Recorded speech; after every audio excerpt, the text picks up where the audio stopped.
There's one last security primitive that's very common today. Use it every time you establish an SSH or HTTP session. They're certificates. Public key cryptography lets us verify that someone with a private key associated with a public key signed a document.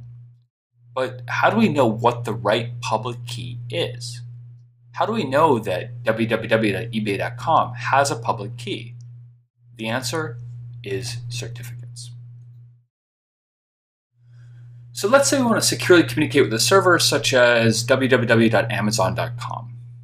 Now, using public key cryptography, if I know www.amazon.com's public key, then I can communicate securely with that server.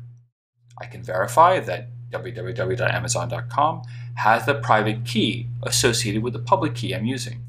We can then use public key encryption to exchange symmetric keys, all as well. But there's a missing step here.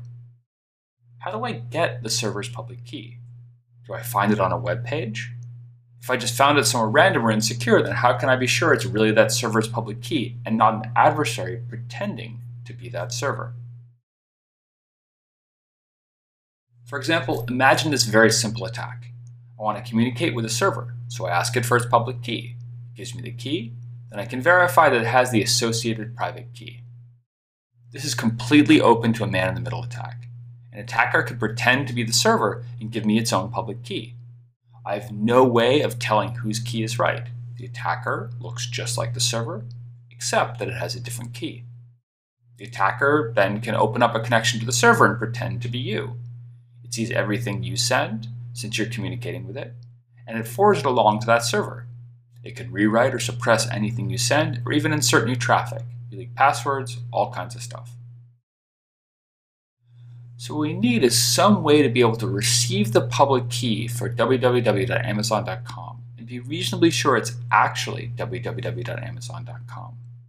In the best case, I'd have someone I trust tell me what www.amazon.com's key is.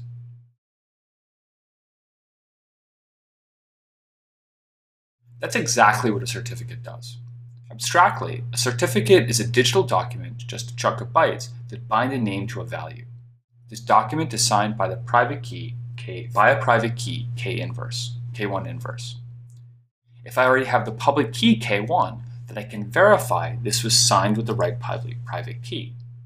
If I trust the party who has K1 inverse, then I can trust their claim that the name, for example a host name, has the public key K2. I can then use K2 when communicating with N. In this way, I establish a chain of trust. If I start with the public key of one party that I trust, then this party can give me public keys for other parties. Those parties could give me further public keys. If you browse the web a lot, you've probably seen an error message like this one come up many times. This one is for Firefox. It tells you that you can't trust that the site is secure. Why? Generally, you see this error because there's a mistake in certificates.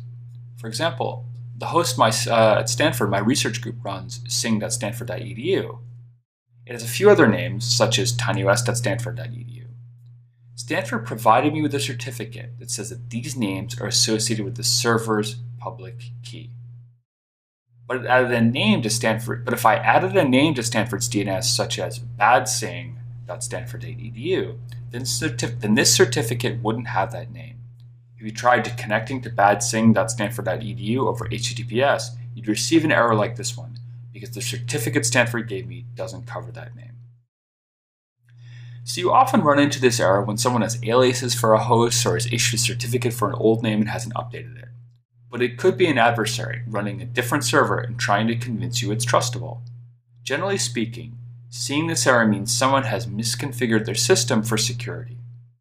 Whenever I see an error like this, I never say okay, even if it's just a little mistake.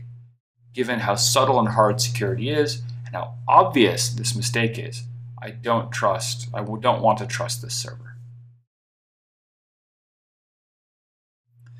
And so this is how things work today. Everyone trusts a few signing authorities and knows their public keys. These keys are hard baked into your browser or operating system, a good reason to check your programs for integrity. Here, let's take a look at the keys installed on my Mac. I open up Applications, Utilities, Keychain Access.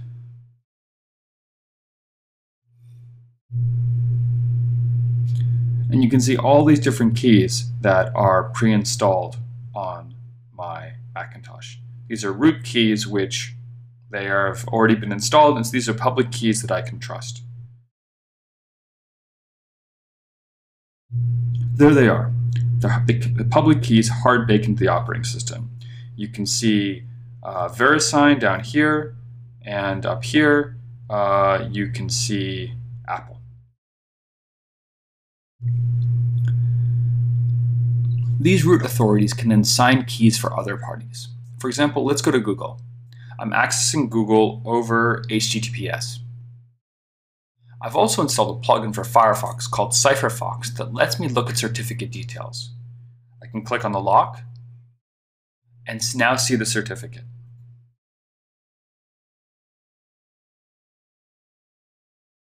You can see that www.google.com is signed by the Google Internet Authority, which is in turn signed by the GeoTrust Global Certificate Authority. So here's the certificate hierarchy. Signing authorities are often called CAs for certificate authorities.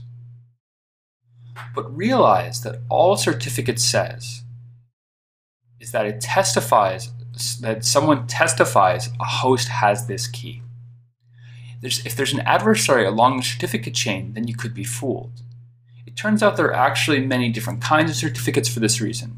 Some, such as the one I have on sing.stanford.edu, doesn't require much more than filling out a web form. Others require paper validation and possibly meeting someone in person. So this is how TLS HTTPS work today when you see the padlock on your browser bar. You connect to a server and it provides a certificate with its public key. It says if the certificate chain ends in a root certificate authority that you trust, that is, already have the public key for so you can verify its signature, then you trust the key in the certificate and encrypt data to the server. I'll explain the details of this in the TLS video.